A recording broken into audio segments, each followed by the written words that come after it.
হ্যাঁ guys, welcome to my daily blog.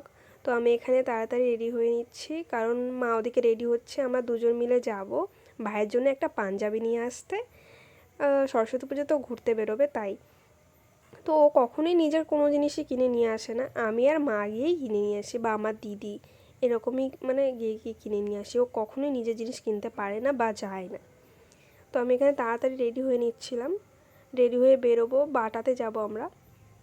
তো গিয়ে তারপরেই আমি তোমাদেরকে দেখাবো ওখানে মানে কেমন কেমন কালেকশন আছে, কি আছে না আছে ওখানে সবই আমি তোমাদের সাথে শেয়ার করব, আপডেট দিতে থাকবো। তো দেখো আমার রেডি আমি প্রায় হয়ে গেছি, আর তোমরা কমেন্ট করে বলো কি কেমন লাগছে আমার এই লুকটা।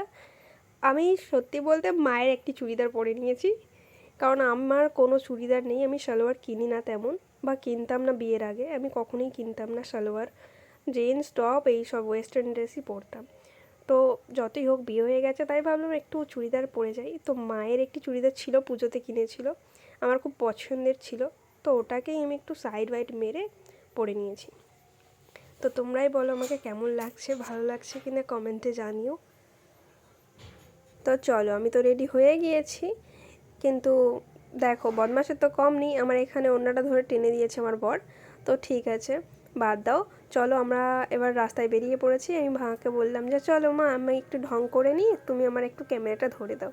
তো মা ক্যামেরাটা ধরে দিল। তারপর আমরা উঠে পড়লাম অটোতে। বেশিক্ষণ তো টাইম লাগে না, তাই তাড়াতাড়ি পৌঁছেও গেছি আমরা বাটাতে।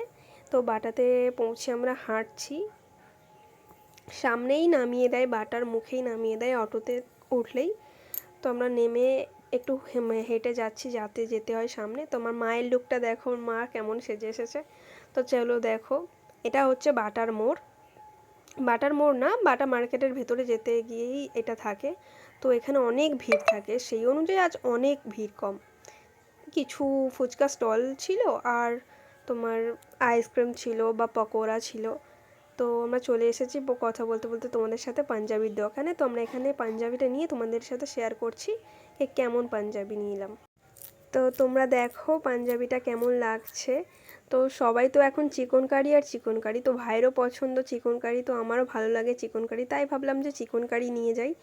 তো ও বলেছিল যাই নিস না কেন ব্ল্যাক কালারটাই নিবি। তো আমি চলে এসেছি, ব্ল্যাক কালারটাই নিলাম, আমারও খুব ভালো লেগেছে ব্ল্যাক কালারটা। আরও অনেক কালার ছিল, সুন্দর লাগছিল, বাট ব্ল্যাকটাই বেস্ট, ব্ল্যাকই সবার ভালো লাগে। তো ব্ল্যাকটা নিয়ে নিয়েছি। তো তোমরাও জানিও যে কেমন লাগছে পাঞ্জাবিটা কমেন্ট সেকশানে। আমরা বেরিয়েই দেখি একটা জুয়েলারির দোকানে বেশ সুন্দর একটি চকার বাটারফ্লাইয়ের। তো দেখে নেব তো না, তাই চলে এলাম ওপরে। ওপরে এসে দেখছি খুব সুন্দর সুন্দর লং ড্রেস ঝোলানো আছে, খুব সুন্দর লেগেছে, আমার খুবই ভালো লেগেছে।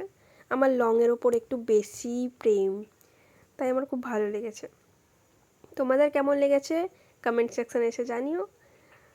এখানে অনেক কিছু, অনেক ধরনেরই কালেকশান আছে, তোমাদের যদি ভালো লাগে, বা এখানে অনেক মানে দামটা কমাতেও পারো তোমরা, এসে তোমাদের বাজেটের মধ্যে জিনিস নিতে পারো, খুব ভালো হয় এখানে জিনিস, কারণ আমি অনেকবারই নিয়ে গেছি এখান থেকে।